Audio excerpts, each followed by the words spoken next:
প্রিয় দর্শক, আসসালামু আলাইকুম।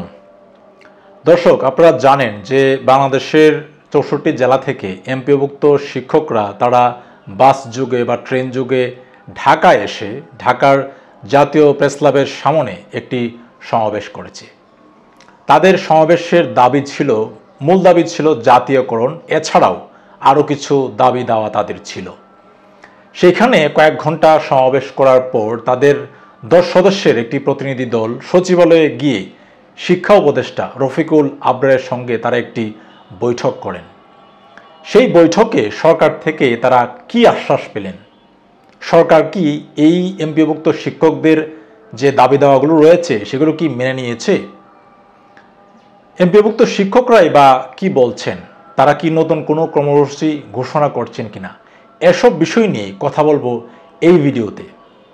ভিডিওটি যদি ভালো লেগে থাকে তাহলে আপনারা লাইক, কমেন্ট এবং শেয়ার করতে পারেন। দর্শক, চলুন তাহলে শুরু করা যাক। অন্তর্বর্তী সরকারের যিনি শিক্ষা উপদেষ্টা রফিকুল আবরার যেটি এই বৈঠকে এমপিওভুক্ত শিক্ষকদের যেটি বলছেন যে তারা যে দাবিটি জানাচ্ছেন জাতীয়করণ, সেটি একটি কঠিন বিষয় এবং এটি অন্তর্বর্তী সরকারের পক্ষে করা সম্ভব নয়। তিনি যেটি বলছেন যে জাতীয়করণ করবে নির্বাচিত সরকার, অর্থাৎ নির্বাচনের পরে যখন একটি নির্বাচিত সরকার আসবে তারা আসলে জাতীয়করণের কাজটি আসলে তারা করবেন। এছাড়াও তিনি বৈঠকে শিক্ষকদের বলেছেন তাদের অন্য যে দাবি দাওয়াগুলো আছে সেগুলো তারা বিবেচনা করবেন। শিক্ষা উপদেষ্টার সঙ্গে শিক্ষকদের এই বৈঠকে সরকার বাড়ি ভাড়া 1000 টাকা বাড়াতে চেয়েছে, কিন্তু শিক্ষকরা বলছেন যে 20% হলেও বাড়াতে হবে। 2-1 দিনের মধ্যে শিক্ষকদেরকে মন্ত্রণালয়ে প্রস্তাবনা পাঠাতে বলা হয়েছে। পরবর্তীতে শিক্ষা মন্ত্রণালয় সেগুলো নিয়ে অর্থ মন্ত্রণালয়ের সঙ্গে কথা বলবে। এই নিয়ে একটি সংবাদ প্রকাশ করেছে দৈনিক শিক্ষা.com, যেখানে আরও বলা হচ্ছে যে 13 সেপ্টেম্বরের মধ্যে যদি এই শিক্ষকদের দাবি পূরণ না হয় তাহলে 14 সেপ্টেম্বর থেকে কঠোর কর্মসূচিতে যাচ্ছেন এমপিওভুক্ত শিক্ষকরা। দর্শক, অন্যদিকে jagonews24.com এর একটি রিপোর্টে যেটি বলা হচ্ছে যে জাতীয়করণ জোটের সদস্য সচিব অধ্যক্ষ দেলোয়ার হোসেন আজিজি যেমনটি বলছেন যে আমাদের দাবি যৌক্তিক। এটা শিক্ষা মন্ত্রণালয়েও স্বীকার করেছেন, কিন্তু তারা যৌক্তিক দাবি পূরণে গড়িমসি করছেন। আমরা দাবি আদায়ে 30 দিন সময় বেঁধে দিচ্ছি, এর মধ্যে দাবি মানা না হলে সর্বাত্মক আন্দোলনে যাবেন তারা। এছাড়াও তিনি যেমনটি বলছেন যে আমাদের পরবর্তী সেই সর্বাত্মক কর্মসূচি হবে ক্লাস পরীক্ষা বর্জন তথা শিক্ষা প্রতিষ্ঠানে কর্মবিরতি। 14 সেপ্টেম্বরের মধ্যে দাবি না মানলে 15 সেপ্টেম্বর থেকে এমপিওভুক্ত সব শিক্ষা প্রতিষ্ঠানে পূর্ণ দিবস কর্মবিরতি পালন করা হবে। দৈনিক শিক্ষা.com যে রিপোর্টে যেটি বলা হচ্ছিল যে 13 সেপ্টেম্বরের মধ্যে দাবি না মানলে 14 সেপ্টেম্বর থেকে তারা সর্বাত্মক কর্মসূচিতে যাবেন। অন্যদিকে jagonews24 যেটি বলা হচ্ছে যে 14 সেপ্টেম্বরের মধ্যে দাবি না মানলে তারা 15 সেপ্টেম্বর থেকে তারা বড় ধরনের কর্মসূচিতে যাবেন।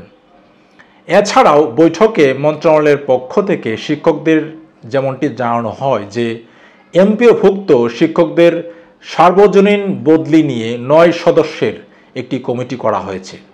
জাতীয়করণের দাবিতে আন্দোলনরত শিক্ষকদের সঙ্গে সভায় বসেই এই কমিটি করার ঘোষণা দেন উপদেষ্টা। দর্শক, তাহলে দেখা যাচ্ছে যে সরকার থেকে এমপিওভুক্ত শিক্ষকদের যে মূল দাবি, যে জাতীয়করণের দাবি, এই দাবিটি আসলে মানা হয়নি। এছাড়াও সরকার যেটি বলছে যে তাদের অন্য আনুষঙ্গিক যে দাবিগুলো রয়েছে তারা বিবেচনা করবেন এবং শিক্ষকদেরকে তারা সেটি বলছেনও এটি যেন প্রস্তাবনা আকারে পাঠানো হয় মন্ত্রণালয়ে।